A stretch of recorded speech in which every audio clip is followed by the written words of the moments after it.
Écoutez, je cherche, je trouve pas. Bon bah, ce sera ça mon intro.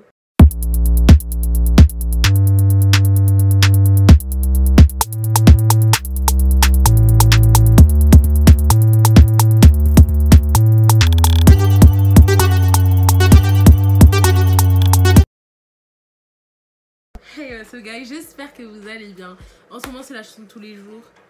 Ventilo, je vous jure, j'ai trop chaud. Fais un effort pour ne pas le mettre, mais là, je peux pas. J'ai trop chaud, j'ai trop chaud. Nous sommes en temps de canicule, on s'aime quand même, s'il vous plaît. J'espère que vous entendrez pas trop.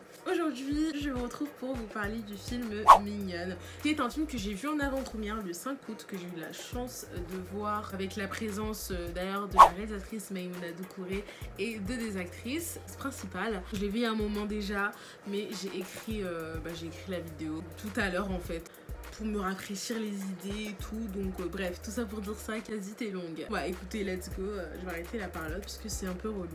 Mignonne est un film qui est sorti donc le 19 août 2020. C'est un film réalisé par Maïmouna Doucouré qui signe ici son premier long métrage. Elle avait fait un court métrage qui se nomme Maman en 2017, qui a remporté un César il me semble.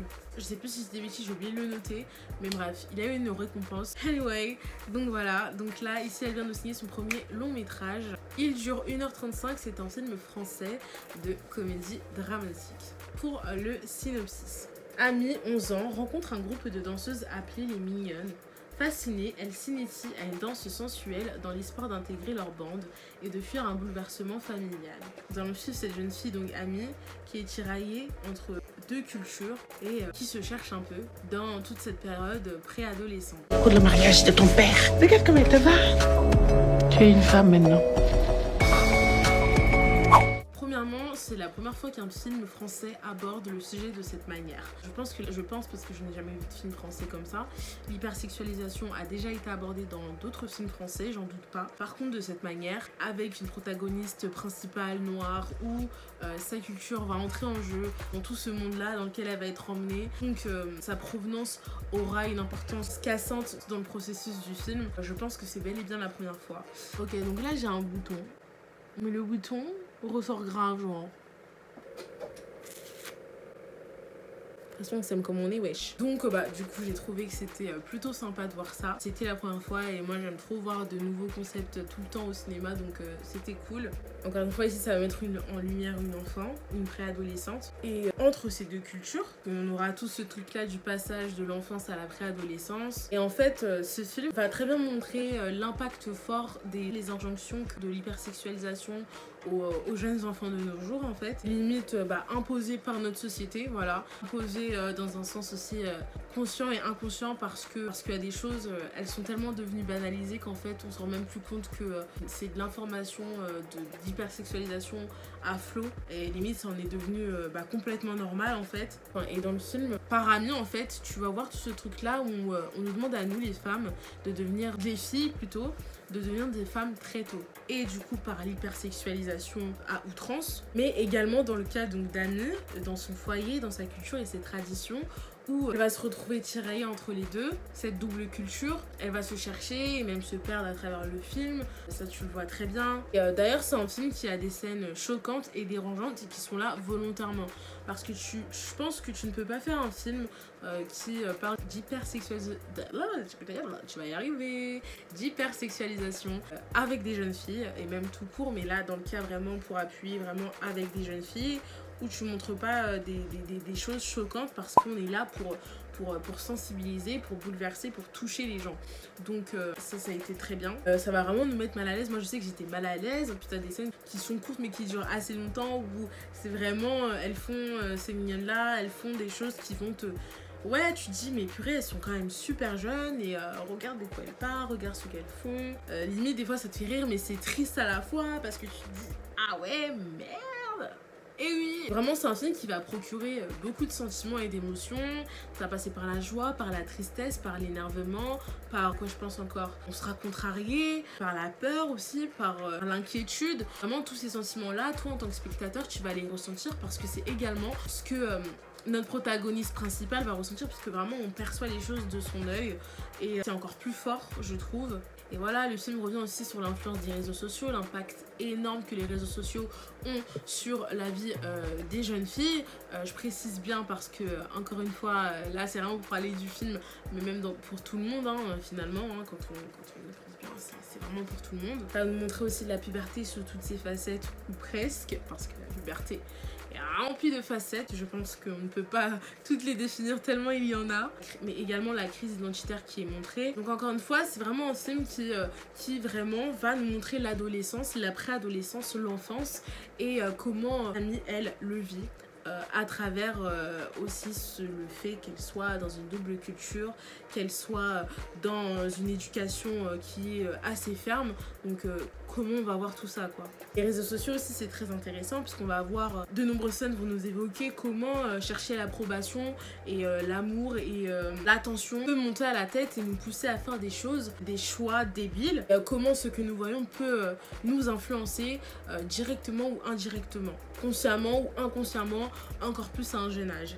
Et ça, c'est un très beau miroir de notre société en fait d'aujourd'hui. Comment tout ça peut nous influencer en fait, et de le voir à travers des jeunes filles comme ça de 11 ans, c'est encore plus frappant, quoi. Et puis on va voir, plus le film avance, plus la personnalité d'Amy va changer drastiquement, et c'est fait de manière complètement logique. C'est pas drastiquement, je veux dire, dans son évolution on voit qu'il y a vraiment un changement fort, mais dans l'évolution de son changement, ça va vraiment ensemble. C'est très logique en fait, et c'est très bien amené, c'est pas soudain en fait, ça vient pas de nulle part. Et comme j'ai pas envie de faire une vidéo de spoil, je voulais juste parler aussi du fait que la polygamie, la religion, ils sont explorés de manière intéressante dans ce film, sans manquer de respect, mais juste en nous exposant certains problèmes à ce niveau-là, enfin certains problèmes.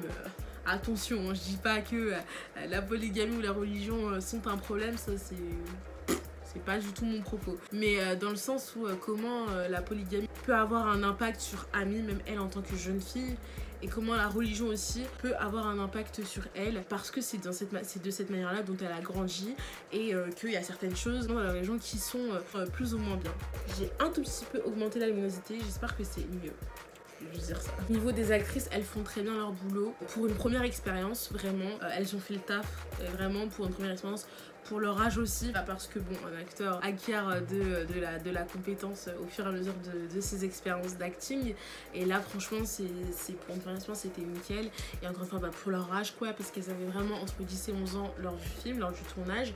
Donc voilà, vous verrez que bon, il y a des moments, je sais pas, il y a des petits bugs, mais c'est tellement naturel en fait, ça se voit tellement que le film va être complètement sincère que ça te gêne même pas en fait, et que ouais, en fait au final tant mieux, c'est qu'il y a ces petits trucs là que tu captes un peu, bon là peut-être que c'était pas ça qu'elle voulait dire et tout, mais tant pis en fait, c'est super bien de cette manière, et ça amène un côté encore plus naturel et sincère au film. Vraiment les actrices, je les trouve épatantes. À la fin, on a également une illumination du côté d'un des personnages dont je vais faire le nom ici, une sorte d'illumination, si je peux dire ça comme ça, qui est très touchante, parce que quand tout au long du film, ce personnage-là était ferme sur ses pensées, certains de ses avis, et était même déprimé, quand tu vois qu'à la fin, il y a cette sorte d'illumination, encore une fois je me répète, c'est encore plus touchant, c'est encore plus beau, tu te dis ah ouais, l'évolution quoi, tu vois, et tu te dis c'est trop mimi, enfin vraiment tu te dis finalement c'est beau en fait, c'est beau, voilà, c'est beau. Comme je l'ai dit au début, je suis allée à une séance où il y avait la réalisatrice, donc il y avait une rencontre avec elle, où il y a eu un débat après à la fin de la projection, donc c'était super cool.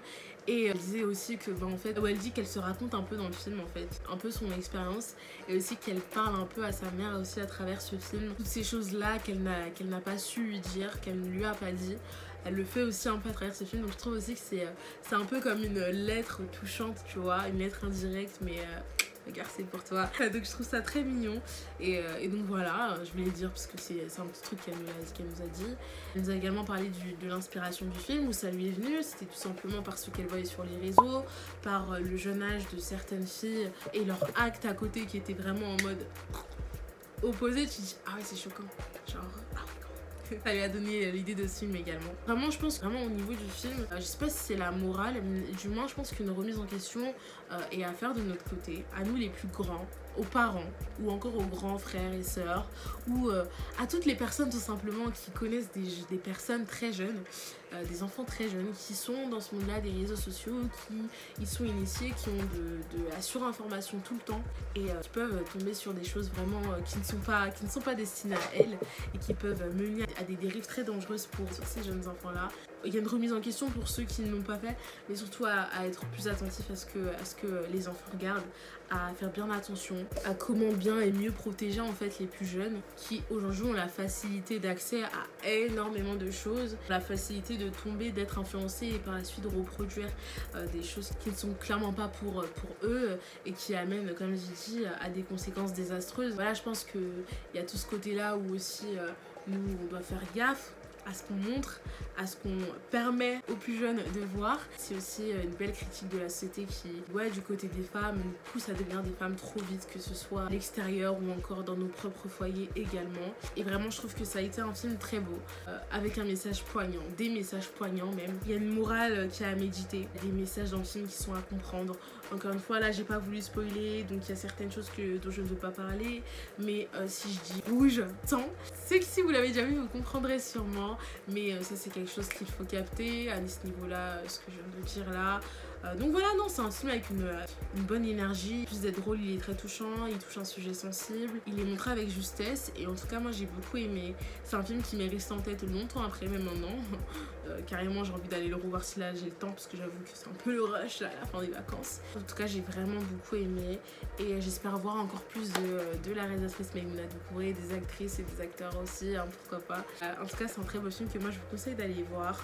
Surtout que là, bon, en ce moment, les stars ça commence à ressortir des choses, mais si vous avez l'opportunité de pouvoir aller au cinéma, si vous n'avez pas trop peur, enfin si vous avez envie tout simplement d'aller au cinéma, je vous conseille un film comme Mignonne qui pour moi rentre facilement dans mes tops de films français de cette année pour l'instant puisque l'année n'est pas terminée, même si elle a été très chamboulée. Donc voilà, et écoutez, c'était mon avis sur Mignonne. Si vous avez kiffé, n'hésitez pas à me lâcher un pouce bleu si vous en avez envie, à vous abonner également et à activer la cloche encore une fois si vous en avez envie les gars, je vous force de rien. Après je vous le conseille mais je vous force de rien.